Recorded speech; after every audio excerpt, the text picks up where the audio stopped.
has this tale appear each and every year, riding around, living in our heads amidst the Halloween spirits. And where exactly did this tale even arise?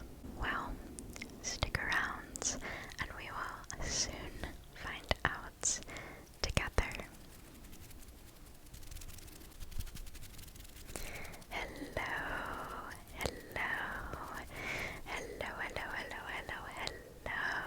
my lovely YouTube friends.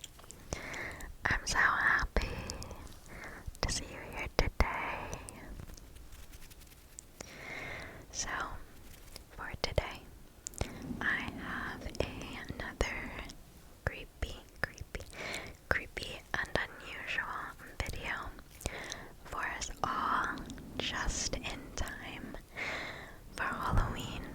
I wanted to find a legend that kind of kept in line with the Halloween spirits, and it was kind of hard to find a legend that was long enough to make a video on.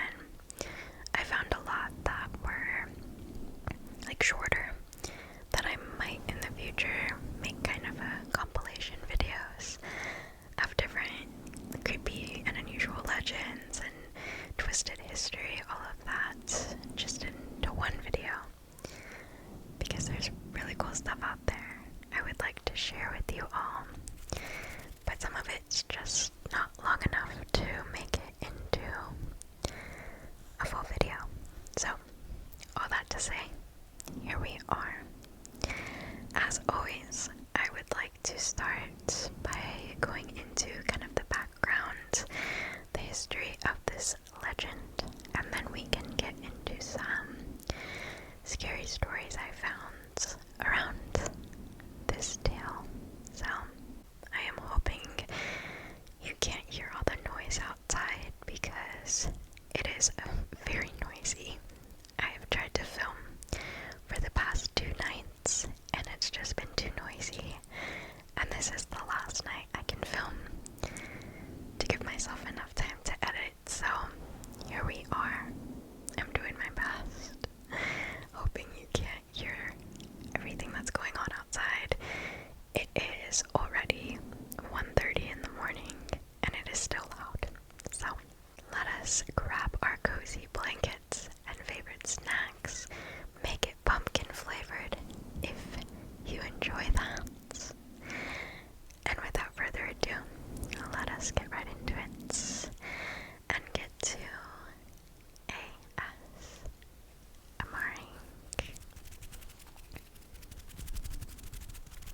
And I'll be reading off my iPad here that I have in front of me, so that's kind of what I'm checking, just checking the facts and stuff, the bullet points that I have. So, okay, the Headless Horseman is a mythical figure that has appeared in folklore since the Middle Ages. And traditionally, this figure is depicted as a rider on horseback who is missing or carrying their head. Now, this tale has been depicted in many art forms, including literature, comics, television shows, and even video games. And one of the most famous representations of the Headless Horseman is the legend of Sleepy Hollow, which is a short story written in 1820 by American author Washington Irving. Now, this tale has also been turned into many other works of art, including the Disney film The Adventures of Ichabod and Mr. Toad, and the Tim Burton film Sleepy Hollow. Now,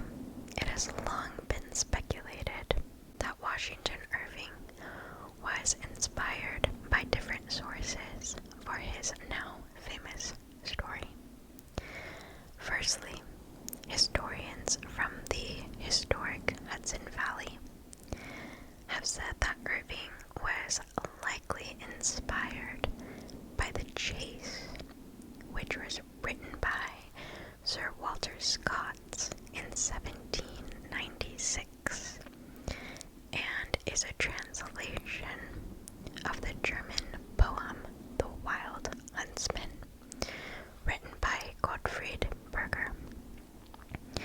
Now this poem is about a wicked hunter who is doomed to be hunted forever by the devil and the dogs of hell as punishment for his crimes. Now, according to historians, Irving met and became friends with Scott in 1817 and was likely influenced by Scott as he served kind of as a mentor for Irving. Additionally, some people believed that Irving was inspired by a tale about an actual Hessian soldier, which for those of you who don't know, and I didn't, a Hessian soldier is or was a German mercenary fighting for the British during the American Revolutionary War. And reportedly, the Hessian soldier was decapitated by cannonball during the Battle of White Plains around Halloween in 1776. Now, the Headless Horseman did not start with Irving's depiction. No, the idea of a headless rider has occupied legends across cultures for centuries. So, I kind of found some background, some history about the different depictions in different cultures that I wanted to share. So let us take a deeper look at some of these legends. Now, in Irish folklore, the Dullahan is a headless demon. Some say demonic fairy that is often riding a black horse and carrying its head under its arm, on its thigh, or according to some depictions, holding it up high to see greater distances. And this headless demon, who some say is the spirit of Celtic god Crom Dubh, also holds a whip made from human spines. And when the Dullahan stops riding or calls out the name of a person, a death occurs, and if they call a name of a person, that person dies. And sometimes this demon is instead described as a headless driver of a black carriage. Now, in Scottish folklore, the Headless Horseman involves a man named Ewan, who was decapitated in a clan battle at Glen Kinnear on the Isle of Mull.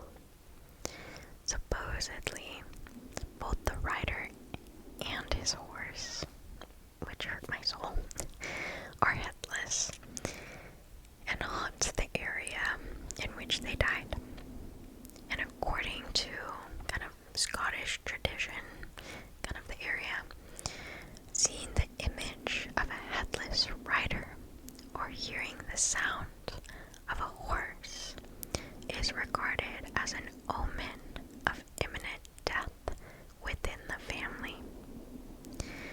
Now, in English folklore, the headless rider is a figure known as the Green Knight, who appeared before King Arthur's court and challenged one man to strike him with an axe, and that if he dies, he will strike them back in the next year. I don't know why. If he just said, hey,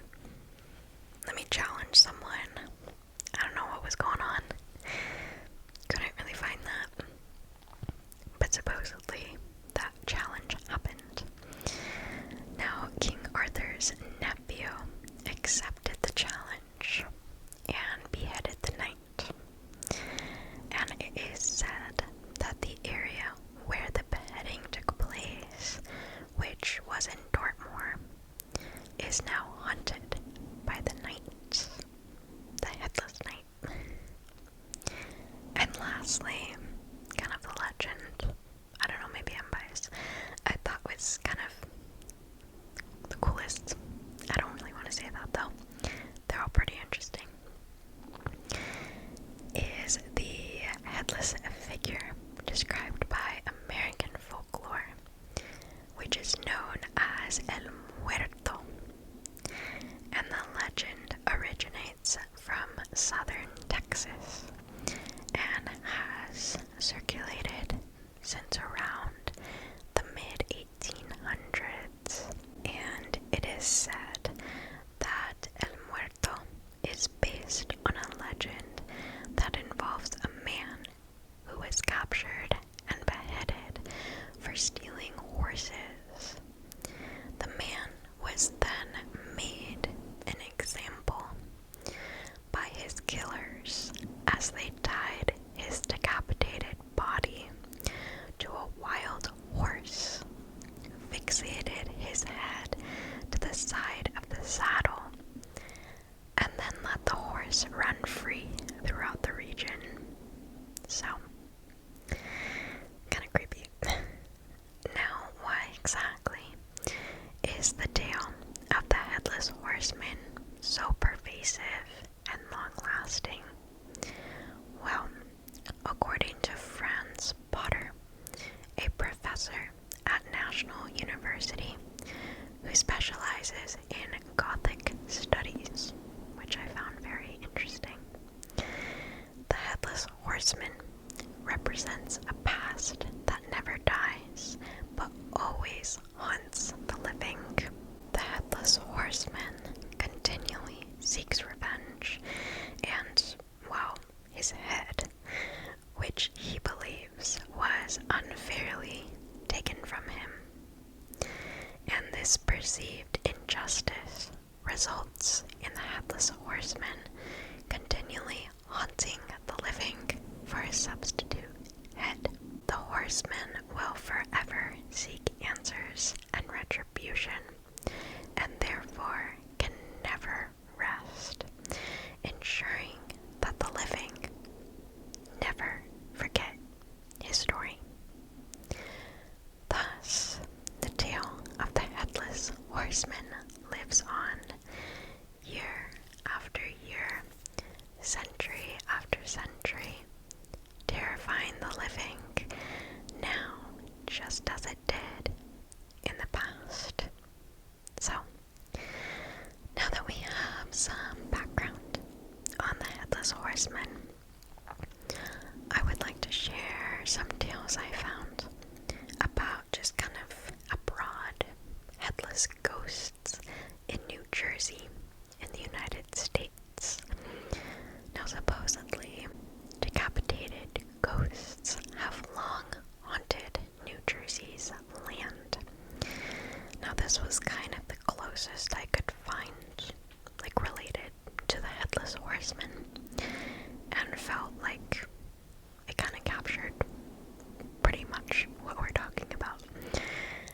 So, let us read a few of those spooky stories. Okay, so these stories I actually found from a Reddit post on the thread Ghosts by Detective Fork, posted a year ago. And they say that, so I'll just read what they have here. They say Washington Irving created the most popular headless ghost in The Legend of Sleepy Hollow, the classic tale of the Headless Horseman haunting a rural New York hamlet. But I was surprised to learn that my home state, New Jersey, also has its own startlingly large collection of acephalous phantoms. I've researched these stories and collected them in one article. These hauntings are tied to real places and were reported soberly in the local press of the day.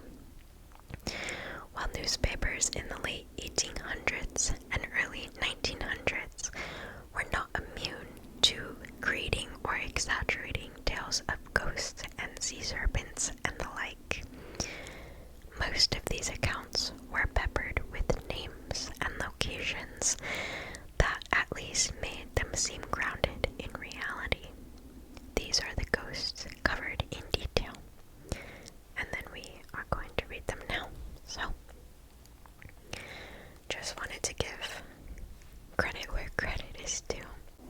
This first one is called The Sea Captain's Wrath and Buried Loot in Camden.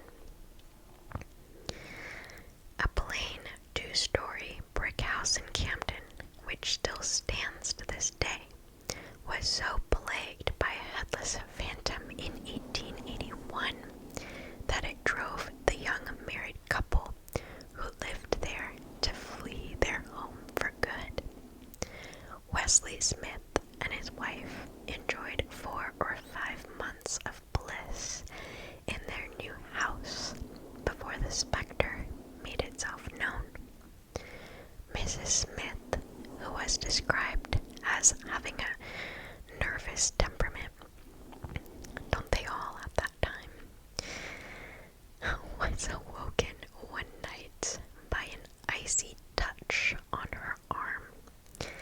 She screamed and sprang up to see a ghostly form gliding through the doorway. Ew.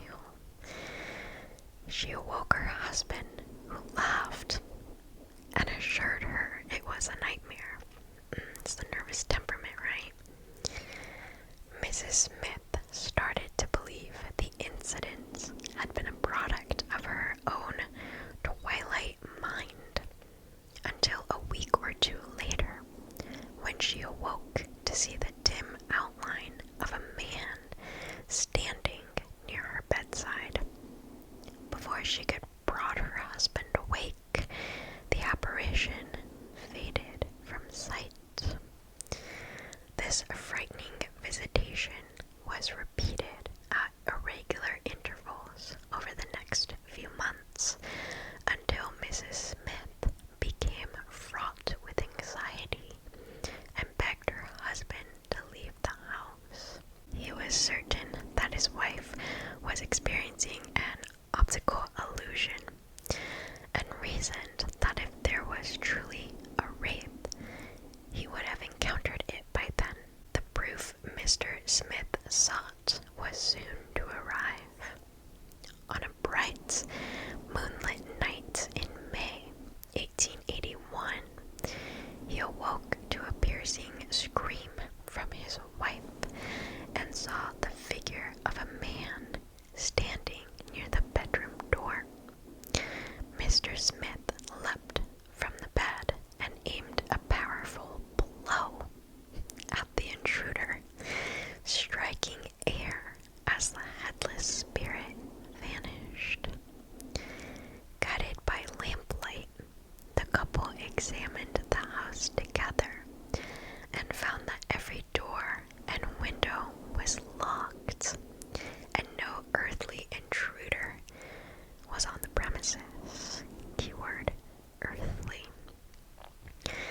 The following day, after spending the rest of the night at her mother's house, Mrs. Smith was convinced to visit a medium who told her the ghost was a sea captain whose remains and important papers were buried in the cellar of the house. Interesting.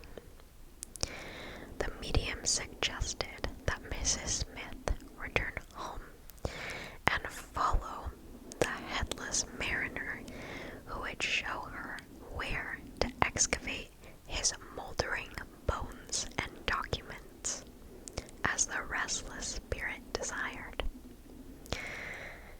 The Smiths attempted to follow the medium's instructions, but lost their nerve as the witching hour approached, and left the house permanently. Oh man, abandoning both their lease and possessions. A group of men from the neighborhood also decided to seek out the headless phantom, along with his buried remains and possibly money, but similarly gave up the ghost before the hour grew too late. Area gossips decided that the specter must have been a wicked sea captain who used to visit former tenants of the house and disappeared. In all probability, decapitated by the treacherous family and buried with his money and head in the basement. Okay. Interesting. And it continues to say a similar tale centered on a house that once stood at 326 Atlantic Avenue in South Camden, but has since been demolished. Edward Reddy Benjamin built the structure in approximately 1880 and resided at the house until his death about 5 years later. Numerous tenants had moved in afterwards, but none stayed long. Occupants reported strange noises at all hours of the night and doors opening and closing. Multiple residents encountered the ghost of a man who was 6 feet tall and attired in dark trousers, a white shirt, and suspenders thrown off his shoulders like he was busy at work. The man stalked through the rooms at midnight, walking from the parlor to the second floor. On one occasion, the home's inhabitants and guests were in the parlor, listening to one of their number playing the piano, when the tall ghost entered the room and then made a hasty exit. Not all the hauntings were so mild, however.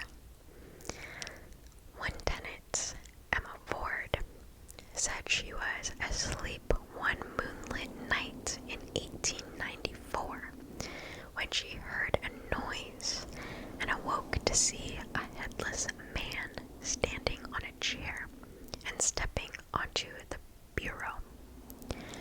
Ford screamed, and as he approached, she fainted. Another tenant said something would violently throw the covers off his sleeping children. Literally what I have nightmares about. That's what I'm like so afraid of. I don't know why.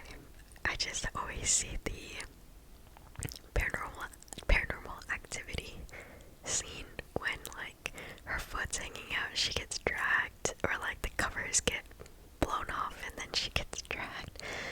I hate that.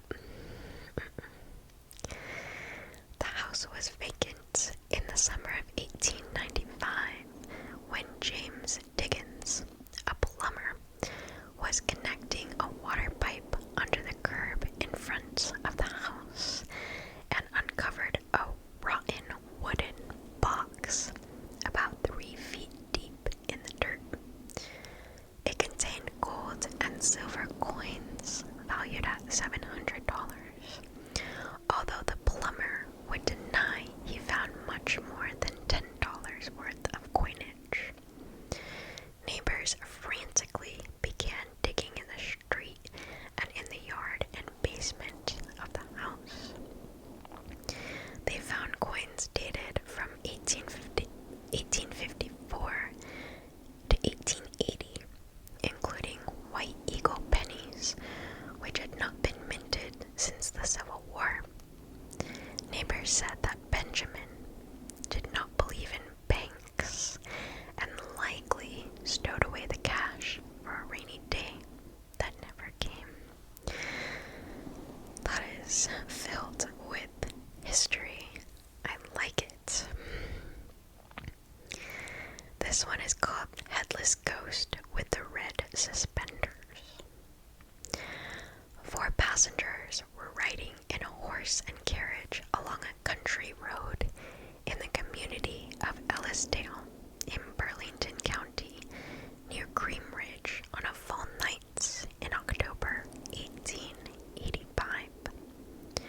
They saw the figure of a man standing by the roadside ahead, motionless. He neither moved nor spoke.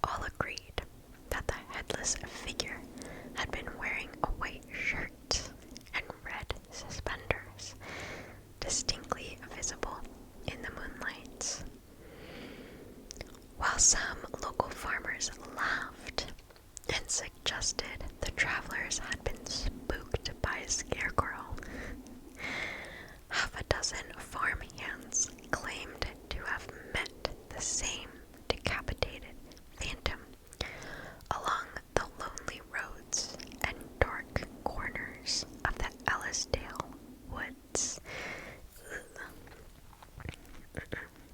That was creepy. This next one is called the Kleptomaniac Ghosts of Columbus. Columbus, a rural community in Burlington County, was haunted by a mischievous thieving spirit back in April 1888. Mrs. Garrett Post, the wife of a well-to-do citizen, was the first to encounter the ghost while returning home from a shopping trip.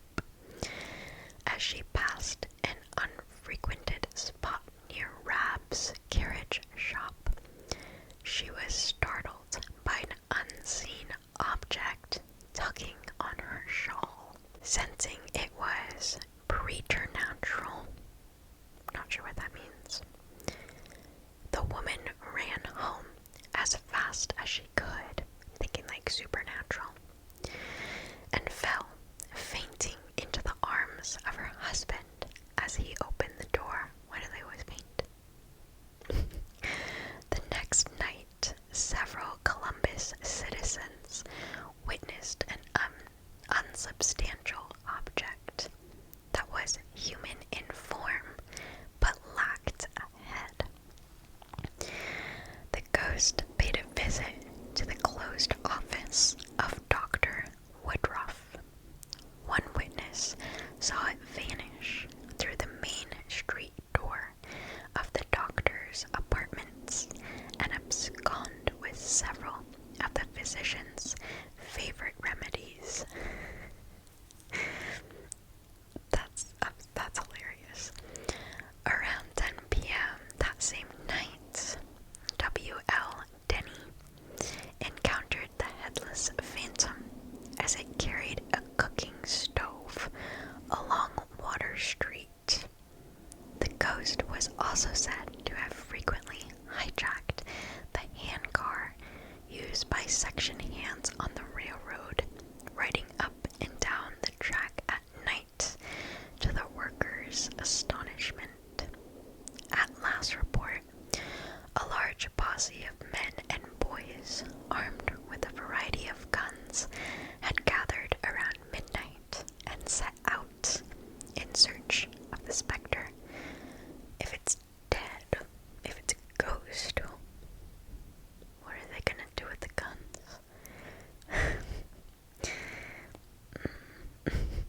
Okay, this next one is called Headless Pete and Baby Cries in Beverly, and I think this is gonna be our last one because it is almost 3 a.m. So, and I apologize for a lot of these stories they're old, so there's a lot of older English and words I'm not fully sure how to pronounce. So, in 1909, a headless ghost was reported to haunt the Creek Woods about 2 miles from Beverly in Burlington County. Edward Calhoun, a prominent local farmer respected for his honesty, claimed to have encountered the spirit on a few occasions. On their third run-in, Calhoun was traveling Bridgeboro Road when the phantom stepped out in the middle of the path in front of his horse. And this is in quotes. At first, I thought it was a highwayman, and I fired a shot from my revolver, but the ghost remained standing at the head of the horse. And he lashed the horse for 10 minutes, but the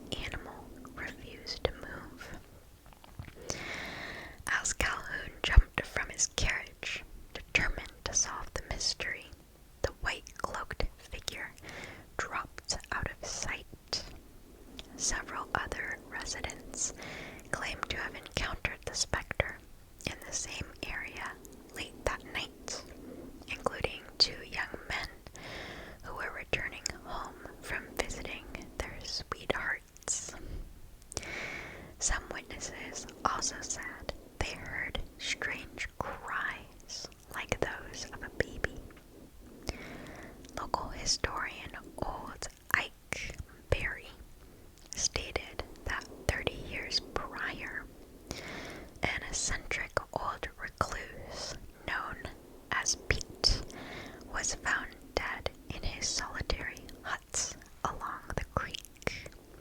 Presumably, the victim of a band of burglars. His head had been severed. One newspaper suggested that some fine night somebody will put a head on that ghost and he will never appear to anybody again. Alright, well with that, I think we are going to end. That one was an interesting video, like I said. I tried my best to find stories for you all. I have here a pumpkin that I painted, just to totally change the topic, with strawberries on it. I did a little pumpkin painting night with my friends, and this is what I painted. So, just wanted to share that real quick.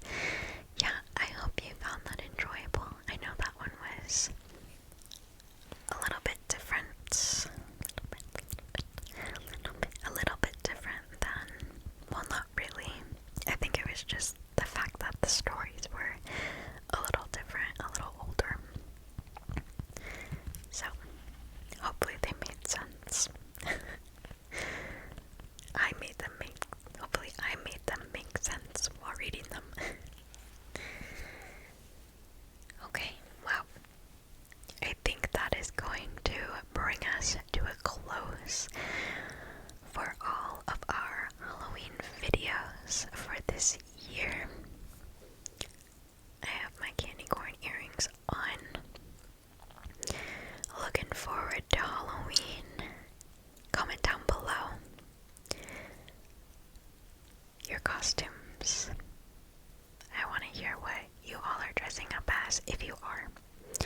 My partner and I, if all goes to plan, we are dressing up as Lord Farquaad and Gingy. I'll let you guys decide which one I'm going to be. Yeah, so thank you so much for being here with me during this Halloween season, this spooky season. Of course, the second I'm done filming, it is like dead silent now. I mean, to be fair, it's like 3 a.m., but still. Alright.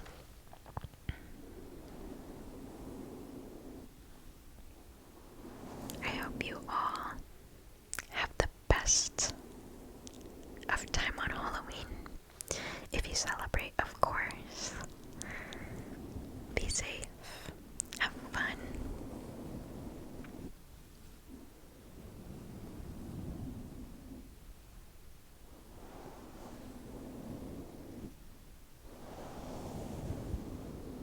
And fall is not over yet. I'm kind of the opposite. My Halloween goes until like Thanksgiving. Don't some people already start preparing for Christmas? No. I keep going with Halloween until Thanksgiving. So, we still have some fall left in us before it transitions to winter. So, I hope you all enjoy the rest of your fall season, the rest of your October, and I will see you all in November. I have a whole nother batch of videos for you all that are going to be some good ones. So, I'm going to go to bed now. I hope you all are fast asleep.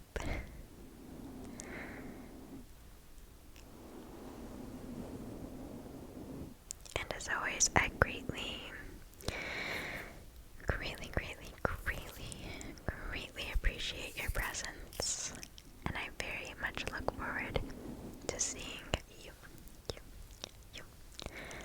you all in another video very soon.